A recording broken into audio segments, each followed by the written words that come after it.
Last video of my NFL 2024 draft series. Today I'm going to be going over my top 5 least favorite or top 5 worst, however you want to word it, NFL team draft classes. So what this means is obviously taking a team and their draft class from top to bottom and seeing which ones I like the least. At number 5, I have the Cleveland Browns. This is a little bit unfair, to be fair. Unfair to be fair, that makes sense. It's kind of tough when you don't have a first round pick, you don't have a fourth round pick, and half of your, more than half of your draft picks were fifth round or later. You're not going to really probably get a fantastic draft class out of this, but I just don't see anybody here that particularly excites me. Obviously, Mike Hall Jr., I'm an Ohio State guy, so I watched a lot of him. So I like him. I probably, I don't think that's the worst value to take him at this spot. Maybe I would have ideally liked him to go a little bit later than he did, but you know what? I don't mind it, obviously, at this juncture. Zach Zinter, Jamari Thrash, Nathaniel Watson, Miles Harden, and Jawan Briggs. None of those guys particularly excite me. I don't think he necessarily got terrible value with any of these picks, but I don't think he got great value either. And when you don't have very many draft picks to play with, you'd really like to get like a home run pick, like a Christian Jones or a Christian Mahogany or something like that. Anybody named Christian, apparently. Those are the people that are coming to my brain at this point. But yeah, looking at this, I would say not a great draft class overall. And again, it's kind of hard when you don't have a first round pick to really get a whole lot of value, but there were some opportunities here. The Browns didn't take it, so they're at number 5 for me. Oh, Dallas. So are you all in yet? The answer is no. They're at number 4 here in my top 5 worst draft classes this year. Wild that you didn't take a running back, first of all. That's really the main thing for me, is that you desperately needed a running back. You literally didn't have anybody back there. That's really of any note, I would say, other than maybe Deuce Vaughn, who I like, but shouldn't be a bell cow running back. But looking at it, you didn't take a single running back. You didn't take one, not even in the 7th round. You had 2 7th-round picks. You couldn't take a flyer on one guy. I mean, that's bonkers to me. And none of the guys that they really got, make me sit here and think, ooh, what fantastic value. I like Kalen Carson out of Wake Forest in the 5th round. I probably would have put him in the mid-5th round, early 5th round, so that's decent value for what you got. But at the same time, doesn't really do a whole lot for me, I'd say. When your best value pick is in the 5th round and nothing else really matters to me, that's not great. And you had a good amount of picks. You had, what's that, 1, 2, 3, 4, 5, 8 picks, 9 picks, whatever that is. I think it's 8. 8 picks. So, and you had 4 picks in the first 3 rounds. So you had a decent amount of picks here. You obviously traded back with Detroit, so maybe you didn't plan on that. But, you took 3 offensive linemen. You took a few defensive players. You took a random wide receiver. Honestly, never seen Ryan Flournoy. To be honest with you, I haven't been watching a whole lot of Southeast Missouri State football. Just going to be honest with you guys. It's nothing against Southeast Missouri State. I'm sure it's a wonderful program full of wonderful people. I just haven't been watching a whole lot of their football there. So, maybe he's pretty good. I don't know. But, nobody here really does anything for me. Marshawn Nealon's okay out of Western Michigan. That was decent value. I obviously like Tyler Guyton. He was projected to go right around here, so I think he got reasonably decent value out of it. At least you got basically spot on. But yeah, for me, just none of these guys really do a whole lot for me. And you didn't take a running back.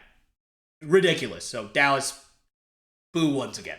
Out there in San Francisco. Very strange. I'm used to seeing teams like this have really great draft classes, but the San Francisco 49ers, man, I think they just honestly, in my opinion, did a kind of a poor job here. I don't really love this draft class at all. I've already talked about how Ricky Pearsall was my number 2 least favorite, or number 30, whatever it is. One of my least favorite first-round picks of the entire draft. I thought that they reached on him like crazy. Same thing with Renardo Green. I had a 3rd-round grade on the guy. Sure, you get him in the back end of the 2nd round, so it's not the worst value, but just didn't really love that pick here. And then looking at the rest of the draft class, nothing really does anything for me here, quite frankly. Jacob Counting out of Arizona, Isaac Garendo, I don't know who that is. Didn't watch a whole lot of Louisville this year. Not gonna lie to you. Malik Mustafa's, he's not bad. Obviously, he's kind of a guy that could play multiple positions, so we'll see what happens with him. And then Dominic Puny out of Kansas, or Dominic Puny, I don't know how to pronounce it. I always say it's Puny. I think it's a hilarious name for a guy that's somewhere in the range of 330 pounds or whatever he is at this point. But, regardless, just nothing really does anything for me here. I don't think you got great value with any of these picks. And you took 2 wide receivers. That scares me. That scares me for your future. That means that Brandon Ayuk and obviously Deebo Samuel, you might be out the door with those guys. So we'll see what happens, but I didn't love this draft class at all for San Francisco. All right, Jacksonville. Man, I was really hoping Jacksonville was going to have a great draft. To me, they just really didn't. I feel like I'm being a little bit harsh on them. But I'm going to put them at number 2 because I almost want this to be a message because they need to do better. They needed to do better. You had 2 4th-round picks, 2 5th-round picks. Obviously, you had your own picks for all of the rest of these. So, for me, just kind of looking at everything here, just not great value. Brian Thomas, first of all, I'm going to go over the good things. Let's go over the good things first. Brian Thomas, decent pickup. I think that this is right about where I would have valued him. Mason Smith, I looked back at my notes. I actually had him graded at 47, so he went at 48. That's fine. Now, here's where it gets weird.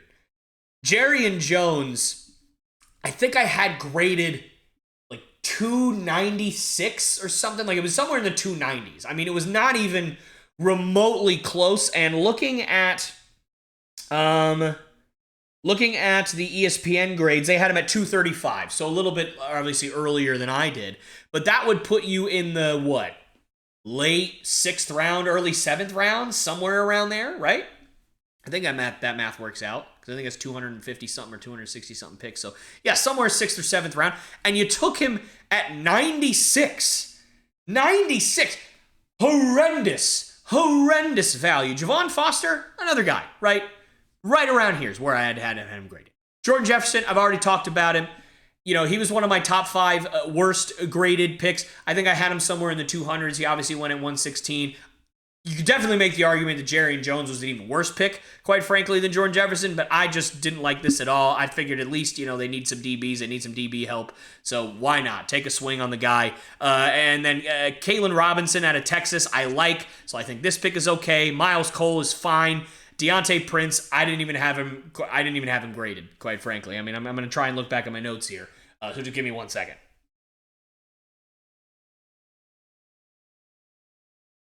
Yep, had him at 305. So yeah, a guy I didn't really have graded. You took him in the 5th round. Again, you want to take him in the 7th round, sure, but Miles Cole was actually not horrible value in the 7th round, so it's fine. You want to take him there. And then obviously a kicker is a kicker. Who cares? You got took a 6th-round pick on a kicker. It doesn't matter.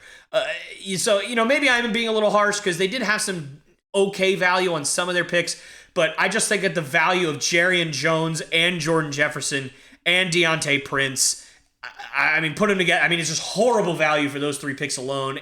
All the way up at my number 2 is where I've got it. Maybe that's a little harsh, but I'm sticking to it. And are we even surprised? The Atlanta Falcons come in at number 1. Very few redeeming qualities here for the Falcons. I have talked at length already about Michael Penix Jr., and it's been talked to death. I'm not going to go into that anymore. Ruka Rororo is a guy that, again, I had a 3rd-round grade on, and he went in the early 2nd round, and you traded up for him. I thought it was the worst non-first-round pick value of the entire draft. Braylon Trice is a guy that, I would have probably waited. Quite frankly, if you'd have swapped these 2, I don't think it would have quite been as bad, but I think he got really good value for Brandon Dorlus out of Oregon. I had an early 3rd-round grade on him and a mid to late 4th-round grade on Braylon Trice. So you know what? If you swap those, maybe it's not quite as bad, but really you got bad value here and really good value here, so I guess you can make that trade. J.D. Bertrand out of Notre Dame. Don't know a whole lot about him. I didn't have him rated very highly. I think I had him probably 185 to 190. So, you reached a little bit, not the most egregious here. So I'm willing to kind of forgive that, but still not great value. And then you get 3 straight guys that I didn't even have getting drafted. You could maybe argue this guy could have gone in the 7th round. I think ESPN had him graded at like 220, 225, 230, somewhere like that. But these guys, these two here, I mean, they're not even remotely close. Looking at the ESPN ratings of these guys, Jace McClellan, 279, so he's not getting drafted. Casey Washington out of Illinois, 350, not even close to getting drafted. So just poor value all the way around here. Again, the only redeeming thing in this entire draft class to me is Brandon Dorlus in the 4th round. That was a decent pick, but other than that, poor value all throughout. Not great, and you really needed to help out your new quarterback. Obviously, you've got good players at your skill positions, but you probably would have really liked to help, and you just didn't really help at all. Jace McClellan and Casey Washington, again, these two guys I didn't even have getting drafted this year, and they went in the 180s, back-to-back picks you got of guys that to me should not have been drafted. I didn't even realize that in the moment. I just realized it now that they were back-to-back picks. That's bananas that they somehow pulled that atrocity off in the 6th round. Braylon Trice, you can sit there and argue, hey, you got a pass rusher. Great. Maybe you reached, but fine. The reason why I had Braylon Trice rated so low is because if you look at his combine numbers, he didn't test all that well. His arms were actually a lot shorter than I think people probably thought just by looking at him. He didn't have, the elite arm length that you would like out of a pass rusher. And he only weighed in about 240, 245, somewhere in that range. So it's one of those things where, like, is he really your answer as a pass rusher? If this is the only real true pass rusher you got? Brandon Dorlus isn't going to be a pass rusher, and Ruka Rororo is not going to be a pass rusher either. These are going to be defensive tackles. They're going to play the 3 technique. Maybe you can get a little bit of pressure up the middle. But for me, you tried to address your defense and your pass rush right here in the middle, and I just think you swung and missed on at least 2 of them, if not all 3, if that's what you're going for. Again, I like Brandon Dorlus as a prospect. I just don't know if he's going to be a great pass rusher for you. But at the end of the day, the Falcons were there, and they drafted players that may help them, may not, but I just don't think they got great value with any of these guys, again, except for maybe Brandon Dorlus in the 4th round. And that's not enough to save this, as it's my worst draft class of the year, in my opinion. Let me know what you guys think. Is there anybody that I missed out? I almost put the Miami Dolphins. I really didn't like their draft either, but they just narrowly missed the cut.